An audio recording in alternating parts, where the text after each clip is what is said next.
তাকে তো কেউ আমির বানায়নি, এ তো জবরদস্তি তিনি আমির হয়ে বসছেন। যে তার বক্তব্যের মধ্যে এমন এমন কথা নিত্যদিন আসছে যা ইসলামী শিক্ষার সঙ্গে সঙ্গতিপূর্ণ নয়, এবং এই সমস্ত ব্যাখ্যা এতই এতই গর্হিত যে কারণে তাকে আহলুস সুন্নাহ ওয়াল জামাতের মধ্যে গণ্য করাও কঠিন। তারা যে ভুল ত্রুটি করছে, বিশেষত সাদ সাহেব যেই দিনের মধ্যে যে অপব্যাখ্যা দিচ্ছে, অজ্ঞতাসুলভ ব্যাখ্যা করছে, এসব ধরে দেওয়া ওলামার জিম্মাদারি। ওলামা একরাম দ্বীনি কার্যক্রমের অভিভাবক, তাই তারা দ্বিতীয় পক্ষ এই কথা বলাই তো একটা ভয়াবহ রকমের বিভ্রান্তি। এবং তারা যে পথ হারিয়ে ফেলেছে, বিপদগামী হয়ে গেছে, তার একটা বড় প্রমাণ এটি। ওলামা একরামকে তারা বাইরে করছে। তাই হেফাজত নাম দিয়ে ওলামাকে পাশ কাটিয়ে চলার চেষ্টা করা, তো এইটাও তো কিছুতে মানা যায় না। এই আশঙ্কাই হযরত মাওলানা ইলিয়াস রহমাতুল্লাহ করেছিল যে এই কাজ যখন ছড়িয়ে পড়বে চারদিকে, তখন তারা আজাদ হয়ে তারা কি না কি করবে। বাকি তিনি যে চিন্তা করছিলেন, যে দুশ্চিন্তা করেছিলেন, ভয় করেছিলেন, এখন তো সেটাই, এরা আজাদ হয়ে গেছে, এরা ওলামার ধার ধারে না। তো যদি কেউ দিনের পথে চলতে চায় অজ্ঞতাকে পুঁজি করে, তাহলে সে সঠিক পথে কিভাবে চলবে? বিপদগামীতে সবই।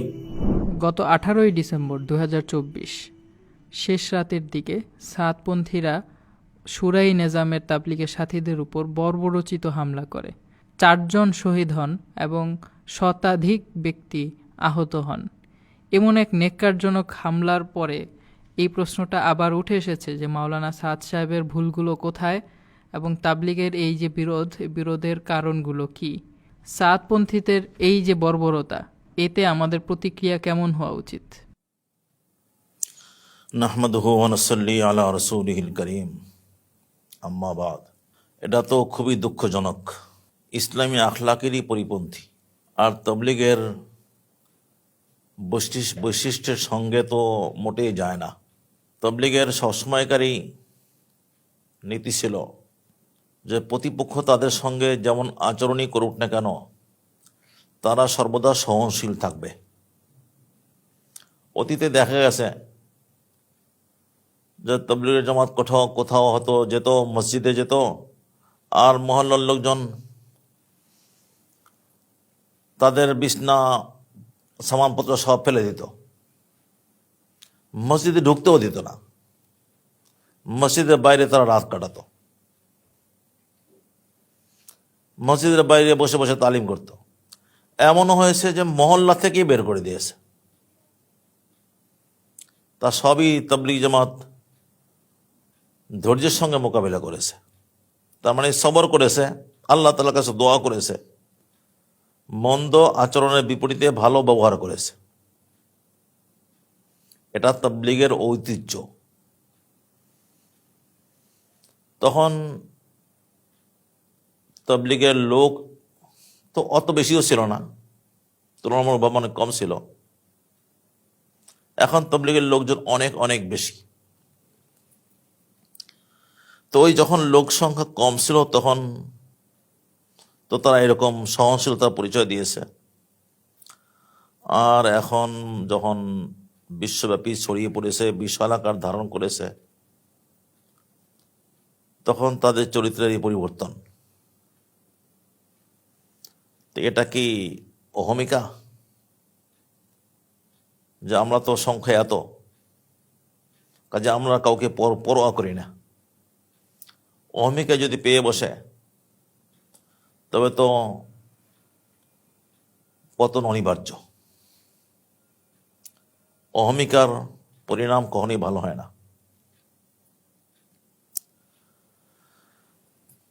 তো এক তো হলো এই যে আগেকার ঐতিহ্যের সঙ্গে বর্তমানকার আচরণের মিল নেই। এখন তাবলীগের দুইটা পক্ষ হয়ে গেছে। আমরা দুই পক্ষের মধ্যে কিছু বাড়াবাড়ি লক্ষ্য করছি।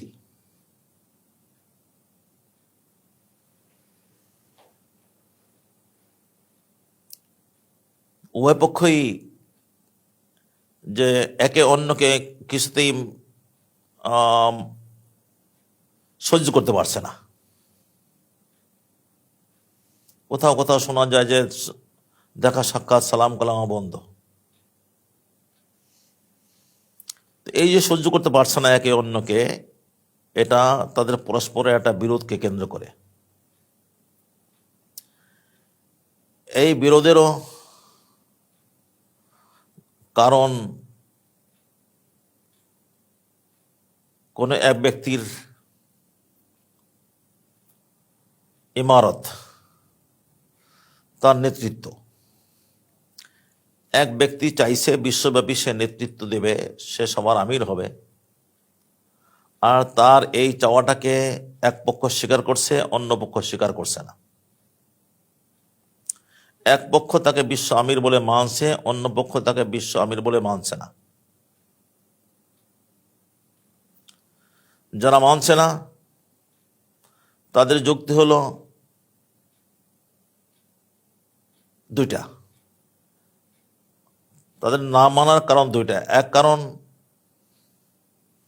যে উনি যে নিজেকে বিশ্ব আমির ঘোষণা করলেন, এ তো সম্পূর্ণই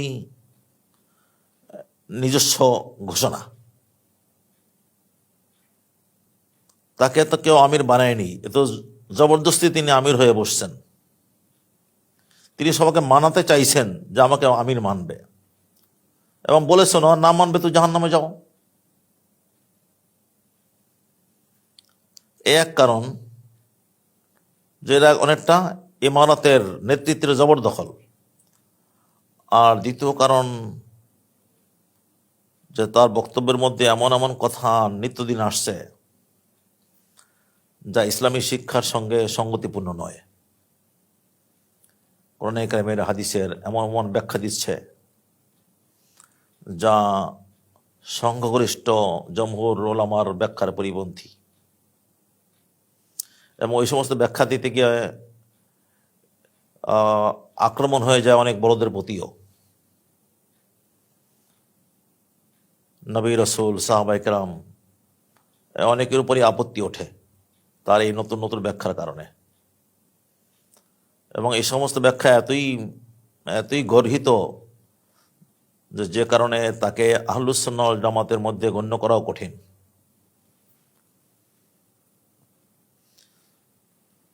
তো তিনি তার পূর্বসূরি যে বুজুর্গানে দিন ছিলেন তাদের থেকে সরে গেছেন। তিনি তাবলীগের উসুলের সঙ্গে তো নয়, ইসলামী মৌলিক উসুলের সঙ্গেও তিনি নিজেকে জুড়ছেন না, তার থেকেও বিচ্যুত হয়ে গেছেন। তো এই জন্যে ওলামায়ে কেরামের দৃষ্টিতে, জমহুর ওলামার দৃষ্টিতে তিনি আহলুস সুন্নাহ ওয়াল জামাত থেকে খারিজ হয়ে গেছেন। এমন ব্যক্তিকে আমির মানা যায় না। অপরপক্ষের কথা যে তা না, তিনি তাবলীগের প্রতিষ্ঠাতার নাতি, কাজেই তাকেই মানতে হবে। এর নাতি হওয়ার সুবাদে তারা তাকে মূলধারার ব্যক্তি গণ্য করছে। তো তাদের জিদ যে তাকেই মানতে হবে। অপরপক্ষ মানছে না আর তারা মানছে, বাস একে কেন্দ্র করে দুইটা পক্ষ হয়ে গেছে, এবং বড় ধরনের। আমাদের দেশে যারা মানছে না তাদের সংখ্যা কম নয়, অনেক, যদিও যারা তাদের সংখ্যাই বেশি। আমাদের দেশে যারা তাকে আমির হিসেবে মানছে না তাদের সংখ্যাই বেশি, আর যারা মানছে তাদের সংখ্যা তুলনামূলক কম। বাকি তুলনামূলক কম হলো, এমনিতে তো লোক অনেক। তো এই বিপুল সংখ্যক লোক তারা হওয়ায় উগ্র আচরণ করছে। তাবলীগের নীতিও ভুলে গেছে, ইসলামের আখলাকও ভুলে গেছে। বাস যেহেতু তারা আমাদের প্রতিপক্ষ, তাই তাদেরকে দমন করতে হবে। তাদের একজনে তো একটা বই লিখে ফেলেছে যে আমির তাকে মানবে না, সে ওয়াজিবুল কতল, তাকে হত্যা করা জরুরি। বাস হত্যা করার জোশ, যেন কাফের বেঈমান হত্যা করলাম, বাস সেই জোশে তারা প্রতিপক্ষকে মারছে। তো এটা একটা মুসলিম দেশে সংখ্যাগরিষ্ঠ জনগণ যেই দেশের ইসলামের অনুসারী, সেই দেশে এরকম ঘটনা ঘটছে, তাও আবার যারা ইসলামের দাওয়াত দিচ্ছে তাদের মধ্যে। তো এতে তো আমি মনে করি মুসলিম উম্মার এবং ইসলামের বদনাম হয়। তো এভাবে তারা দাওয়াত ও তাবলীগের নামে এই উম্মতের বদনাম করছে, এমনকি ইসলামের বদনাম করছে।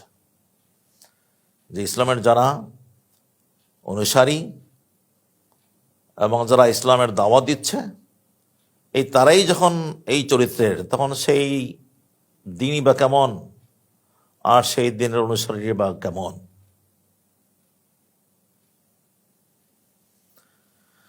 তো যত তাড়াতাড়ি তাদের বোধোদয় হয় ততই মঙ্গল। ইসলামকে এবং মুসলিম উম্মাকে বদনাম থেকে তো বাঁচানো দরকার।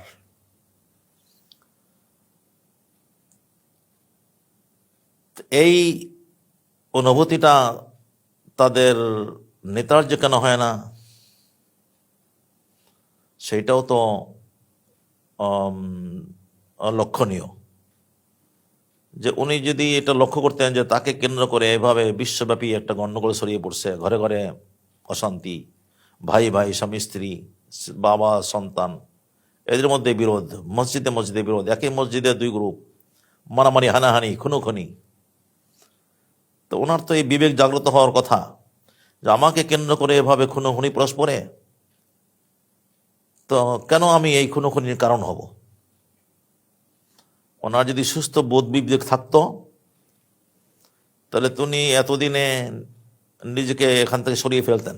উনি বলতেন যে না, আমার বিশ্ব আমির হওয়ার খায়েশ নেই, তোমরা সবাই মিলে পরামর্শ করে এক ব্যক্তিকে আমির বানাও, তার অধীনে কাজ হবে। তো এটা কি নেতৃত্বের অভিলাষ, নেতৃত্বের খাহেশ? এটাও তো ইসলাম সম্মত না। তো মোট কথা, এই যে মারামারি হলো এবং হচ্ছে, এটা খুবই দুঃখজনক। তাদের নিজেদেরও পরামর্শ করে এর থেকে বের হওয়া উচিত এবং সরকারও এই বিষয়ে সুচিন্তিত পদক্ষেপ নেওয়া উচিত। যারা প্রভাবশালী ব্যক্তিবর্গ, তারা উভয় পক্ষকে নিয়ে বসলে পারে, তারা যদি উভয় পক্ষের মধ্যে আপোষ রফার চেষ্টা করে, তাহলে একটা সুফল বের হয়ে আসতে পারে। বাকি সবারই, উভয় পক্ষেরই থাকবে একটাই, যে আমরা কোরআন সুন্নাহ মানব এবং কোরআন সুন্নাহ আমাদেরকে যেই পথ নির্দেশ দেয় তারই অনুসরণ করব। বাস কোরআন সুন্নাহকে যদি বিচারক মানা হয়, মীমাংসক মানা হয়, তবেই সমাধান সহজ হয়ে যাবে। আল্লাহ তাআলা সহজ করুন। মাওলানা সাদ সাহেবের যারা অনুসারী আছেন, তারা এবার দাবি করছেন যে এখানে তৃতীয় পক্ষ ঢুকে গেছে এবং কোনো কোনো ক্ষেত্রে হেফাজতে ইসলামের অনুপ্রবেশ ঘটেছে। যতক্ষণ পর্যন্ত তৃতীয় পক্ষ এবং হেফাজতের অনুপ্রবেশ ঠেকানো না যাবে, ততক্ষণ কোনো সমাধানে আসা যাবে না, এমনটাই বলছেন তারা। হেফাজতে ইসলাম আর তৃতীয় পক্ষ দুইটা এক জিনিস না। হেফাজতে ইসলাম তো এখন, এর আগেও তারা ওই তৃতীয় পক্ষের কথা বলতো। তারা বলতো যে এটা তাবলীগের বিষয়, এখানে আলেম মাদ্রাসা কেন? এটা তো ওলামায়ে কেরামের বিষয় না, তাবলীগের পরস্পরের বিরোধ, এটা তাবলীগরা এটা মীমাংসা করবে, এখানে ওলামায়ে কেরাম কেন?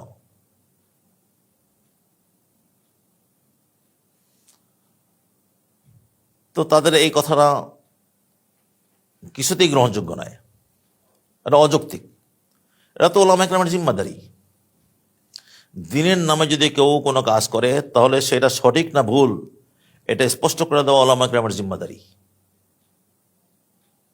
ওলামায়ে কেরামকে দায়িত্ব রাসূল সাল্লাল্লাহু আলাইহি ওয়াসাল্লাম দিয়েছেন, ইয়াহমিলু হাদাল ইলম মিন কুল্লি খালাফিন উদুলু ইয়ানফুনা আনহু তাহরিফাল গালিন ইনতাহাল মুতলিন ওয়া তা'বিলুল জাহিলিন। নবী সাল্লাল্লাহু আলাইহি ওয়াসাল্লাম বলেছেন এটা, যে পূর্বসূরীদের থেকে উত্তরসূরিরা, নির্ভরযোগ্য উত্তরসূরিরা ইলমে দ্বীন হাসিল করবে, তারপর তাদের কাজ হবে ইয়ানফুনা আনহু তাহরিফাল গালিন, যে যারা গুলো করে, বাড়াবাড়ি করে এবং বাড়াবাড়ি ভিত্তিতে যারা দিনের মধ্যে রদ বদল ঘটায়, বিকৃতি করে, তো ওলামায়ে কেরামের কাজ তাদেরকে রদ করা। ইনতিহাল মুবতিলিন, যারা বাতিলপন্থী আর দাবি করে আমরাই হক, বাস তাদের এই যে মিথ্যাচার, তাদের এই যে ভুয়া দাবি, বাস এইটাকে স্পষ্ট করে দেওয়া ওলামার দায়িত্ব। আর তাদের আর দাবি হলো, দায়িত্ব হলো যে যারা দিনের জ্ঞান রাখে না, অজ্ঞজন, এরা যে দিনের অপব্যাখ্যা দেয়, কোরআন ও হাদিসের অপব্যাখ্যা দেয়, বা সেইটাকে তুলে ধরা, এটাকে রদ করা, এটা ওলামার জিম্মাদারি। তো এইসব তো তবলিগের এক পক্ষ করছে, অপর পক্ষের মধ্যে ভুল ত্রুটি আছে, তাও ওলামা ইকরাম বলছে। ওলামা ইকরাম তো কাউকেই তাদের থেকে, সংশোধনী থেকে বাইরে রাখছে না। তবলিগের দুই পক্ষের মধ্যে ভুল ত্রুটি আছে, এবং এই দুই পক্ষের মধ্যে কি কি ভুল ত্রুটি আছে তা ওলামা ইকরাম বলে দিচ্ছে, এটা তাদের জিম্মাদারি। বাকি যারা সাদ সাহেবের অনুসরণ করছে, তাকে আমির মানছে, তাদের ভুল ত্রুটি তো অনেক বেশি। তো কাজেই তারা যেই ভুল ত্রুটি করছে, বিশেষত সাদ সাহেব যেই দিনের মধ্যে যে অপব্যাখ্যা দিচ্ছে এবং উল্টাপাল্টা দাবি করছে, অজ্ঞতাসুলভ ব্যাখ্যা করছে, এসব ধরিয়ে দেওয়া নবী করিম সাল্লাল্লাহু আলাইহি ওয়াসাল্লামের এই হাদিস মোতাবেক ওলামার জিম্মাদারি। ওলামা ইকরাম সেই জিম্মাদারি পালন করছে। তারাই এই জিম্মাদারি পালন করছে সর্বক্ষেত্রেই। তাবলীগের বেলায় করছে। কাদিয়ানীরা যখন এই গোলাম আহমদ কাদিয়ানীকে নবী দাবি করে মাঝে আসলো, তারা তাদের কাদিয়ানী ধর্মের প্রচার করছে। এখানেও ওলামা ইকরাম দায়িত্ব পালন করছে। যারা বিদআতি শিরকি কার্যক্রমে লিপ্ত, মাজার পূজা করছে, ওলামা ইকরাম সেখানেও তাদের দায়িত্ব পালন করছে। যারাই যখন দিনের অপব্যাখ্যা দিচ্ছে, কোন হাদিসের ভুল ব্যাখ্যা করছে, তো সেখানেই ওলামা ইকরাম তাদের এই জিম্মাদারি নিয়ে সামনে চলে এসেছে। কাজে এখানে ওলামা ইকরামকে দ্বিতীয় পক্ষ বলা, বাইরের লোক বলা, এটা তো একটা গলত। ওলামা ইকরাম বাইরের লোক কি? ওলামা ইকরাম তো আমাদের উসওয়া, তারা আমাদের নেতা, তারা দিনের রাহবার এবং দিনী কার্যক্রমের অভিভাবক। তারা ওলামা ইকরাম দিনী কার্যক্রমের অভিভাবক, তারা তাদের এই অভিভাবকত্ব করছে। তারা দ্বিতীয় পক্ষ এই কথা বলাই তো একটা ভয়াবহ রকমের বিভ্রান্তি। তারা দ্বিতীয় পক্ষ নয়, তারা আমাদের অভিভাবক, তাদেরকে মানতে হবে। তাদেরকে না মেনে নিজেরা নিজের সমাধান কিভাবে করবে? আমি ভুলের উপর আছি, আমি ওলামা ইকরামকে যদি না মানি, আমার ভুলটাকে আমি কিভাবে বুঝবো, ধরবো? তো এটা নতুন নয়। ওলামা ইকরামকে তারা বহিরাগত মনে করছে। এটা তাদের একটা গুমরাহি, এটা তাদের একটা কঠিন পদভ্রষ্টতা, এবং তারা যে পথ হারিয়ে ফেলেছে, বিপদগামী হয়ে গেছে, তার একটা বড় প্রমাণ এটি। ওলামা ইকরামকে তারা বাইরে মনে করছে। এরপরে তৃতীয় কথা যে হেফাজত। তো হেফাজত তো এই দেশের কওমি ঘরানার যারা ওলামা, তাদেরই একটা সংগঠন। তারা হেফাজত করে বলে তারা ওলামা থেকে খারেজ হয়ে গেছে নাকি? তারা হেফাজত করুক কিংবা কোন রাজনৈতিক কোন পার্টি করুক, তারা যাই করুক না কেন, তারা ওলামা। তো ওলামা যখন, তো তারা তাদের সেই ওলামা হিসেবে তাদের যে জিম্মাদারি তা পালন করবে। তাই হেফাজত নাম দিয়ে ওলামাকে পাশ কাটিয়ে চলার চেষ্টা করা, তো এইটাও তো কিছুতে মানা যায় না। হেফাজত নাম দিয়ে মূলত তারা চাচ্ছে ওলামা ইকরামের নেতৃত্ব, ওলামা ইকরামের রাহবারি উপেক্ষা করতে। তবে হ্যাঁ, এখানে আমার ব্যক্তিগত কথা হলো এই,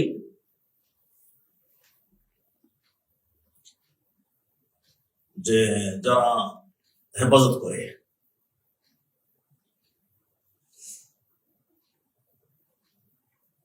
তো তারা হেফাজতে ইসলামের ব্যানারে যে কাজকর্মগুলি আছে, তাদের নীতিতে যে কাজকর্মগুলি আছে, তা নিয়ে থাকুক। হ্যাঁ, যদিও হেফাজতে ইসলাম এই কথার ভিতরে এটাও আছে যে ইসলামের হেফাজত, সুতরাং যাদের দ্বারা ইসলামের ক্ষতি হয় সেখানে তারা কথা বলবে। বাস তারপরও চারদিকের এই কারণে আলোচনা সমালোচনার কারণে কেমন যেন একটা রাজনৈতিক একটা রং হেফাজতের গায়ে লেগে গেছে।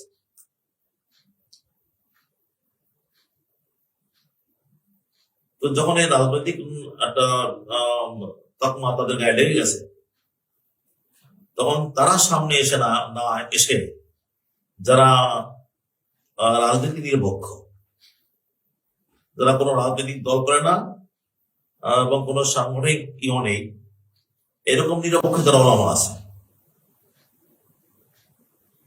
তারা সামনে আসলে ভালো। সব জায়গায় হেফাজতে থাকতে হবে এটা জরুরি না। হেফাজতের কার্যক্রমে যারা সক্রিয় নয়, এরকম ওলামায়ে কেরাম আসলে তাহলে তাদের ওই কথা বলার সুযোগ হয় না যে হেফাজত কেন এখানে আসছে। আর চতুর্দিকের প্রচারণার কারণে সব জায়গায় এটা ছড়িয়ে গেছে যে হেফাজত এরা একটু মারমুখী বা এরা রাজনীতি করছে, রাজনীতি মাথা ঘামায়, এরকম একটা কথা যখন এসে গেছে, তাই মীমাংসা সহজ হওয়ার জন্য তারা এখানে না এসে যদি অন্যরা আসে, যাদের গায়ে হেফাজতের লেভেল নেই, এরকম লোকজন যদি আসে, তাহলে আমার মনে হয় মীমাংসা সহজ হবে। তারপরেও কথা থেকে যায় সহজ হবে, এটা বললাম ঠিকই, তাদের কথার পিঠে কথা বললাম, না হয় এখন না হয় হেফাজতের মামুনুল হক সাহেব বা জুনায়েদ সাহেব আরো যারা যা আছে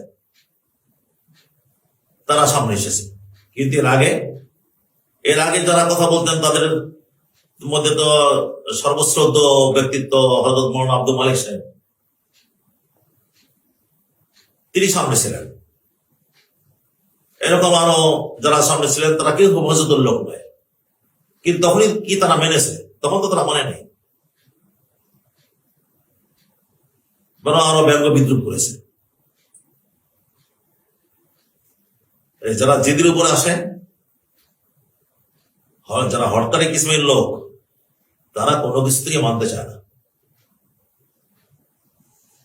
এখন তাদেরকে মানানো একটা জিম্মেদারি সরকারের, তাদেরকে বোঝানোর চেষ্টা করা হোক, আর সরকারও তার জায়গা থেকে যা করণীয় তা করুক, তাইলে আপোষটা হলেও হতে পারে। তারা আলেমকে মানবে না, ওলামাকে মানবে না, নিজেদের মতো করে চলবে। এই আশঙ্কাই হযরত মাওলানা ইলিয়াস রহমাতুল্লাহ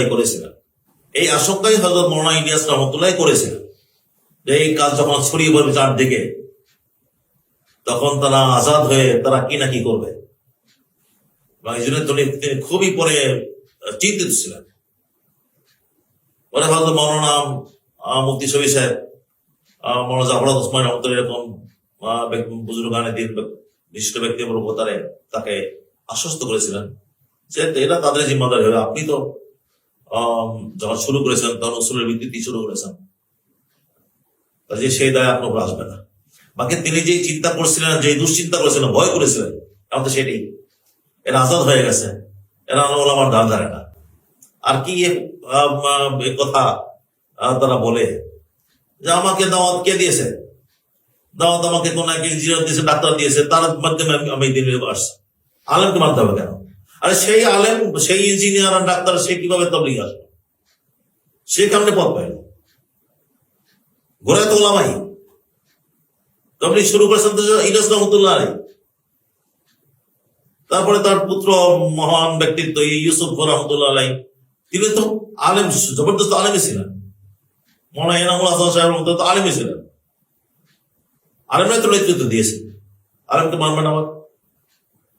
তারপরে এখন যে আছে সাদ সাহেব, যাকে তারা বিশ্ব আমিন আছে, তার এটা তো খেতাবটা তো আলেম, যদিও পড়াশোনা করছে, তার যথেষ্ট সন্দেহ আছে, কারণ একজন পড়াশোনা করা লোক এরকমের ইসলামের কোরআন ও হাদিসের এরকমের ব্যাখ্যা, উল্টা পাল্টা ব্যাখ্যা দিতে পারে না। পড়াশোনায় ঘাটতি আছে বলে মনে হয়, তার যথেষ্ট ঘাটতি আছে, তার বক্তব্য শুনলে তা মনে হয় যথেষ্ট ঘাটতি আছে পড়াশোনা। পরে এখন যারা যারা এরকম সাদ সাহেবের নেতৃত্বে চলছে, এদের মধ্যে যারা আলেম হিসেবে পরিচয় দেয়, তো এদের তো এরকমেরই, এদের বক্তব্য শুনলে, কথাবার্তা শুনলে তো পরিষ্কার হয়ে যায় এরা পড়াশোনা করে নেই। নিজের নামের সঙ্গে মৌলানা লাগায়, মুফতি আরো কত কি লাগিয়ে থাকে, কিন্তু কথা শুনলে মনে হয় না যারা পড়াশোনা কিছু করেছে। এই অজ্ঞতাও এদের একটা বড় দোষ, বড় মানে তাদের এই বিপদগামীদের একটা বড় কারণ অজ্ঞতা। আলেম নামে পরিচয় দেয়, কিন্তু সত্যিকার অর্থে আলেম নয়, অজ্ঞ। আর সে অজ্ঞতাকে পুঁজি করে সামনে চলছে। তো যদি কেউ দিনের পথে চলতে চায় অজ্ঞতাকে পুঁজি করে, তাহলে সে সঠিক পথে কিভাবে চলবে? বিপদগামীতে সবই